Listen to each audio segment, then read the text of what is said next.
Bears fans, YouTube, welcome back to season 3? Are we calling this season 3? Season 3 of Bears Fans Talk. I'm your host, Johnny CMD, here as always with my co-host, the main event, Kevin Haggerty. If you're new here, please like, comment, and most importantly, subscribe. It really helps. And thank you. It really helps out the channel. We upgraded our set a little bit. I think we're doing this a little bit out of order of what I was going to say. But yeah, we got some, fresh ideas, some fresh equipment. So please, if you're interested in weekly Bears fan content, going through the NFC North, the Chicago Bears, and all of the misery that we've been put through for the last 2 years, is going to be extending for season 3. So please help us out. Today, we are going to be discussing a question that I've had over the last 2 weeks since the Bears training camp has kicked off. Because, Kevin, I have not been super in the weeds this offseason. Sure. We've been gone for the last couple of months, obviously changing up the setting here, busy with the whole dad life thing. So I have not been as in the weeds over the last couple of weeks. Yep. But I don't exactly know how things are going in training camp. So I took this opportunity for the podcast to answer a question. Is Caleb Williams having a bad training camp? So we're going to talk about that a little bit, but how you been doing? How are things going, Kevin? What do you think about the new set? How do you think we've done so far? Well, first, I would also make a plea that if you want to hear an average Bears fan's perspective and maybe some dad banter as well, I'm a father of two. That's what you're here for, yeah. Father of two coming here very soon. Yes. I'm going to announce it for everyone else here. If we just go dark sometime mid to late September, it's because baby 2 is... Yeah. Here. Is here. Yeah. Well, if you remember in season 2, those of you who have listened, I showed up every week when my second was born. You did. So I am not putting that pressure on you because I know, but we're just here having some fun, guys, and we appreciate it as well. But how am I doing? I'm doing phenomenal. I am having the best summer ever, really focusing on being a dad, focusing on enjoying this nice weather we finally have had. Yes. A lot of park times. Our two sons are my oldest and your oldest are just having the time of their lives. Like, I feel like we either go to the park or we go to the pool or do something multiple times a week. They hold hands and fall down and chip their teeth at the same time. That's kind of a cute little thing, is they both have chipped teeth from holding hands and falling down. I was actually mad at the time when it happened for so many other things. Potty training has been a nightmare. Do not take advice from me on potty training because obviously I don't know what I'm doing.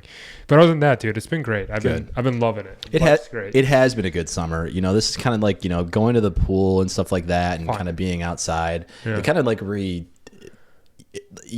you're out of school, summer is kind of just an extension of the rest of the year. Obviously, the weather's a little bit nicer, but when you're forced to kind of go out and do things, I do think it kind of like reinvigorates that like the vibe you had when you were a kid. Yeah. My favorite thing, I just want to share the story really quick. We were at the pool one time. We ran into another ABC family in the wild, which is where we send our kids to daycare.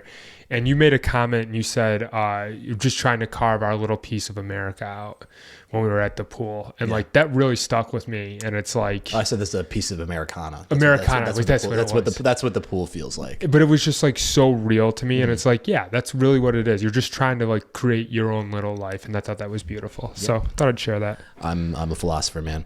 But anyway. Doubtful. So we just spent some time going through some articles, Bears beat writers, but I'm going to open this up with our first new our segment that we're going to be starting is our clip of the week.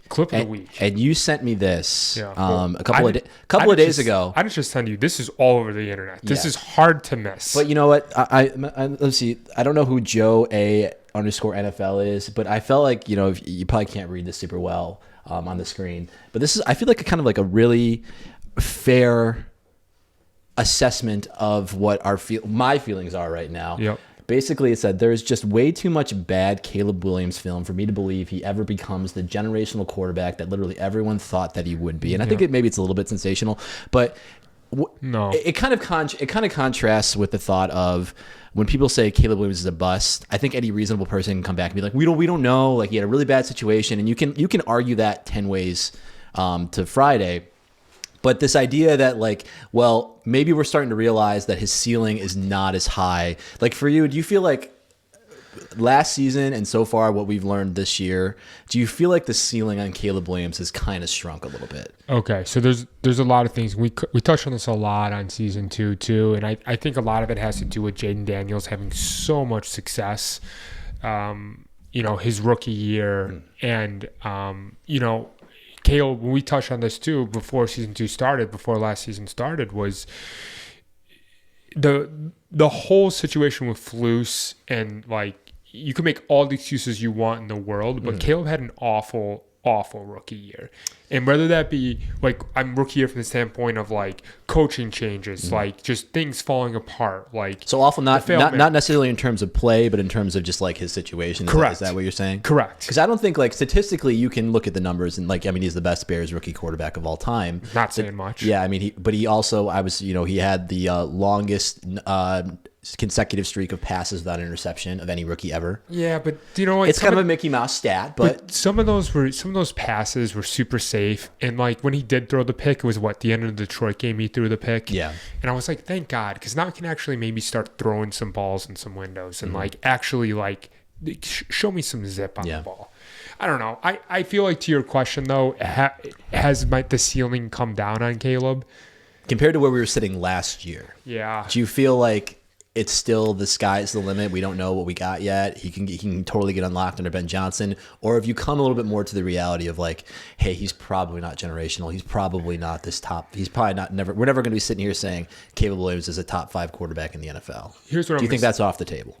I don't. I think though that it's going to be it's going to be a very tough uphill battle, because when I think about quote unquote generational talents, I think of LeBron James. Yeah. I think of, maybe Peyton Manning, right? Yeah. Like guys who are ultra hyped coming out of college, and to live up to that expectation is so difficult. Yeah. This feels maybe like it's more of like a Zion situation. Remember Zion Williams? Yeah. Like, Zion's a good basketball player. He's a very good basketball player. But did he live up to LeBron James' expectations? It's statistically impossible. Not impossible. It's very difficult to live up to those expectations. Yeah. And he got off to a cold start.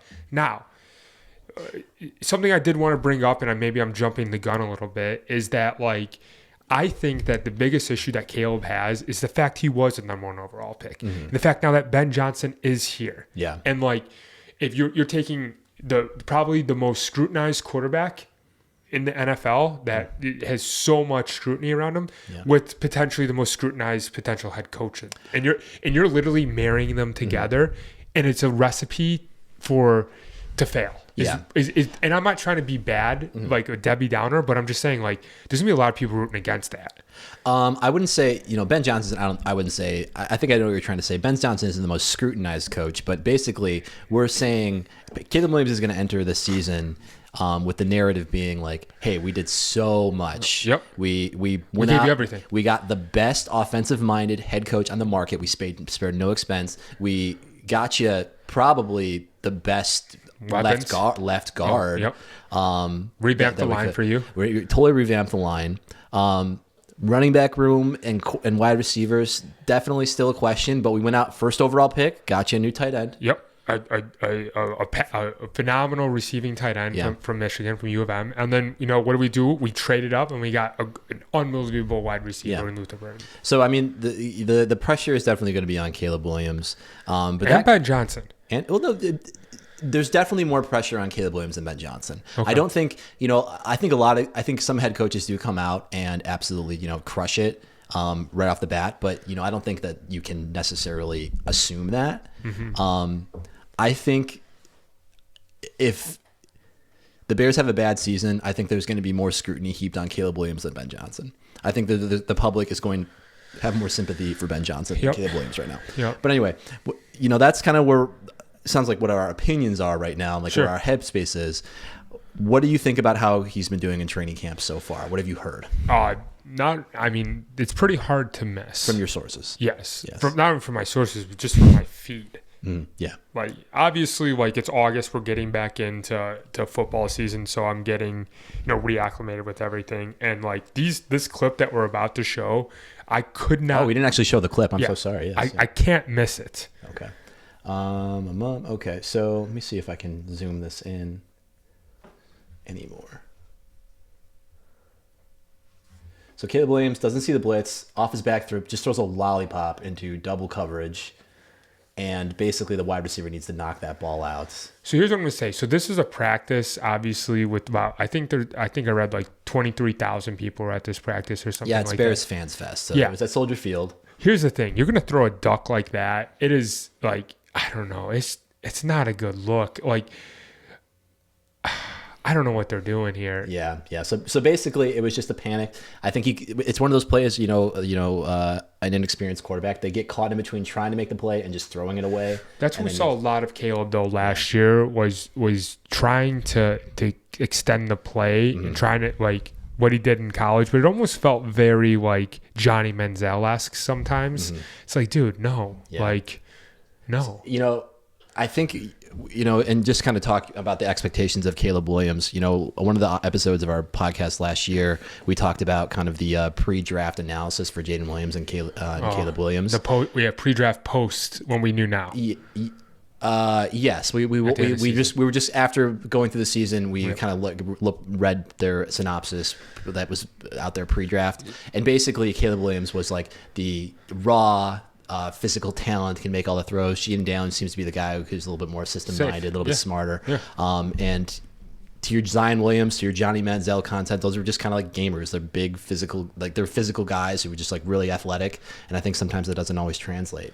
And we can't talk about Caleb's training camp without talking about this clip right here, which is also been making the rounds.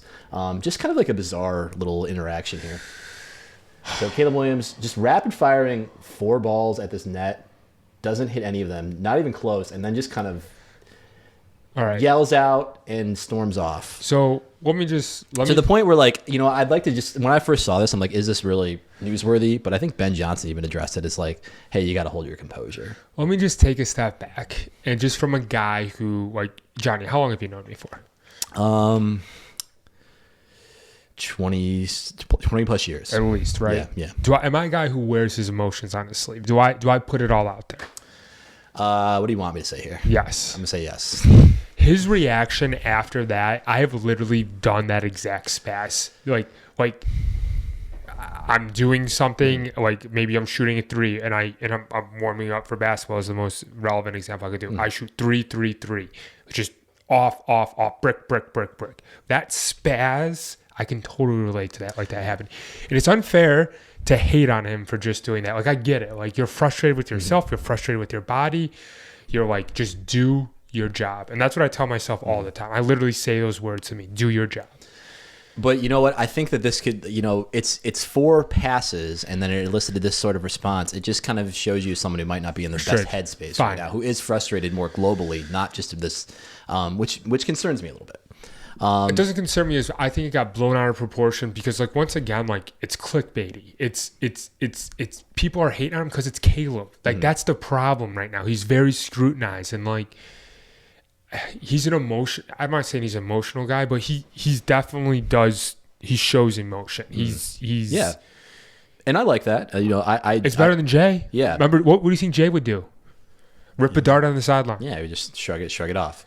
Shotgun a beer. Yeah. So there have been some good clips out there, and I think the discourse is that it's pretty undecided. It seems like he's struggling, but he's improving. That seems to be if ChatGPT were to tell me, take the amalgam of everything that's out there, I think that's what they would say is like he's struggling, but we're seeing progress. You know what the problem is, John, is that this is a rookie quarterback in a rookie system, and Ben Johnson's system is not a joke. No, it's not. And like, and I think they're feeding him a lot. I don't think they're pulling any punches.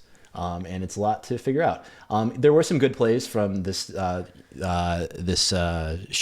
at Soldier Field. This was just a really nicely designed play. Cole Kmet kind of sold this really well. Found himself wide open. You see him just kind of coming out here. With the lead blocker too. Yeah, 2 guys could have caught this. Is that an illegal blocker downfield, or was he running a route? I think it's only if you make contact with somebody. Okay. So I think that's clean.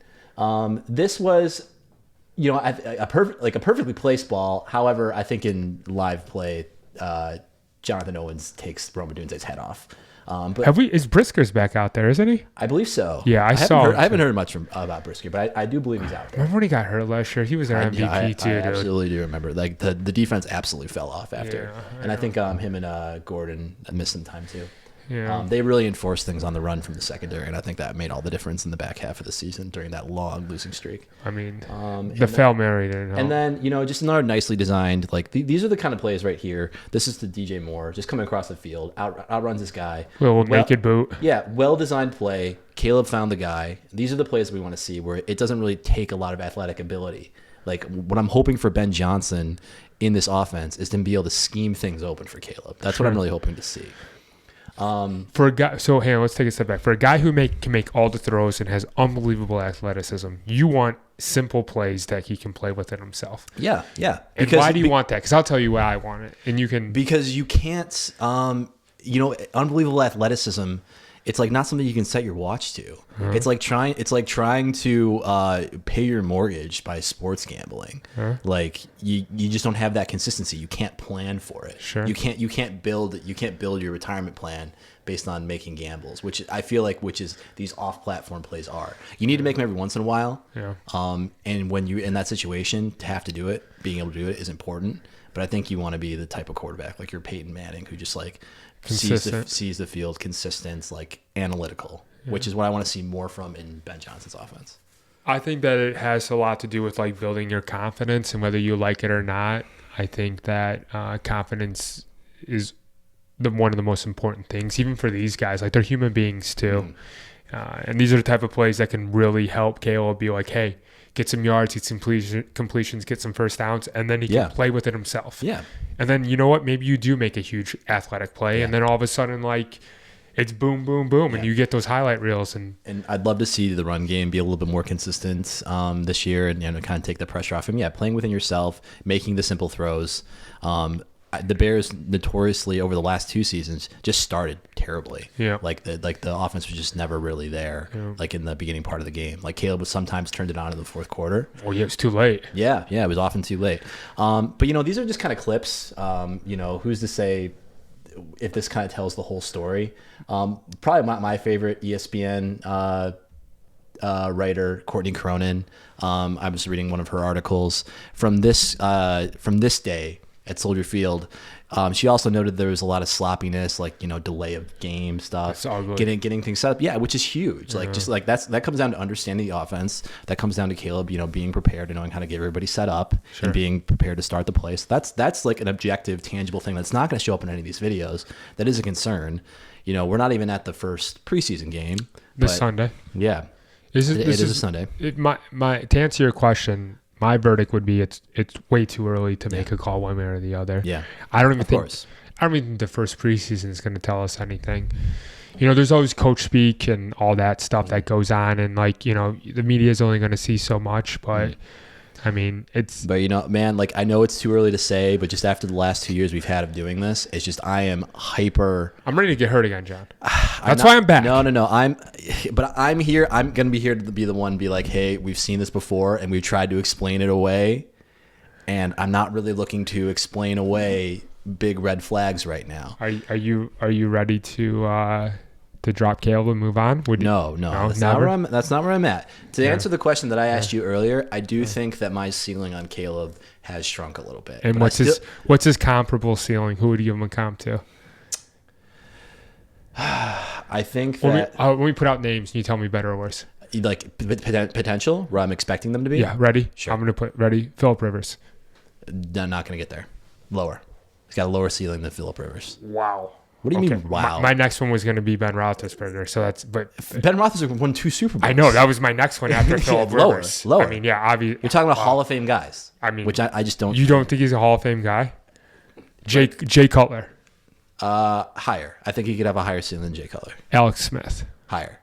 Yes. Okay. What about how about Baker Mayfield? Baker Mayfield. Not a bad comp. That I could see him getting to the level of consistency and skill of Baker Mayfield. Okay. What about Dak? I can see it. I can see it. Better than Dak? Yeah, I could see him becoming better than Dak. If he becomes better than Dak, I'd be super happy with that. Dak's going to we're make the Hall talking of Fame. like, the generational. I never really thought that he was going to be like a top 5 quarterback ever. Yeah. Phillip Rivers. You don't think he can have a better career than Phillip Rivers? Phillip Rivers had an amazing career, man. I don't think he's ever won a Super Bowl. I don't think he's won a playoff game. Minus the play, he didn't really have any playoff success. You could be right about that. I'm not sure if he ever won a playoff game, but he was a guy year in and year out. Yeah. I love Phillip Rivers. He was amazing. All right. To kind of round us out here, just a couple of, Bears beat writers quotes, on Twitter over the last couple of days. Caleb Williams is dialed once again, ladies and gentlemen. Rolled out and found Rome Odunze on the backside and fired a frozen rope. Kyler Gordon had a great press on Rome, but Rome skied over him to catch in the end zone. Blah, blah, blah. Colson Loveland is going to be a threat in the red zone, a couple of touchdowns in 7-on-7. So, people are saying some optimistic things. So we'll have to see how this kind of works out. But what are you hoping to see this first preseason game? I'm guessing we're not going to see the starters. Phillip Rivers 5-7 in the playoffs, by the way. 5-7 in the playoffs? So five playoff wins. Nice. More than Jay Cutler. 6 playoff appearances. What do I hope to see in the first preseason game? I'd really like to see. I want to see Luther Burden. I really do. I want to see him do anything. Is he returning punts? I don't know. I would imagine they put him out there. He's wide receiver 3. But he returned punts in college. Yeah. So that'd be cool to see him maybe make a special teams play. I'd like to see that. Yeah. Seeing Colson Loveland would be great too. I do not believe we'll see. I guess I don't think we're going to see Colson Loveland. Here's the last thing I want to see too. I want to see Bajan be a capable backup. I'm excited. I'm always excited to see Tyson Bajan. We love Bajan. Courtney Cronin said that Bajan had the throw of the day at Soldier Field on Sunday. I mean, yeah, he's a capable backup. Let's just make sure he's good. He's our guy. So this is a Tyson Bajan card right here. One of my favorite polls from my brief sports card fixation that I had last year. All right, Johnny. I think that's about all I got.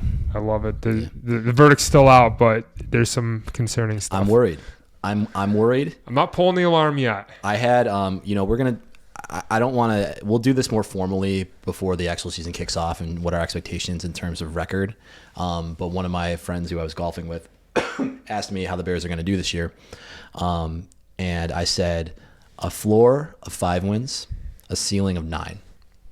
That's kind of what I said. And we'll see if the preseason changes my mind. We'll check back in on that. And I want you to hold on to your answer for that. But I think we still got a tough schedule. NFC North is still tough. So yeah, we'll see. I don't know. I'm a little bit. I think this is going to be still a growing pains year, unfortunately, as bad as it is. And I think even if that is the case, it's not the end of the world. But if Bears progress, I'm just looking to see some progress. I agree. You know how it is. I agree. All right. Any closing thoughts, Kevin? Go Bears. Go Bears.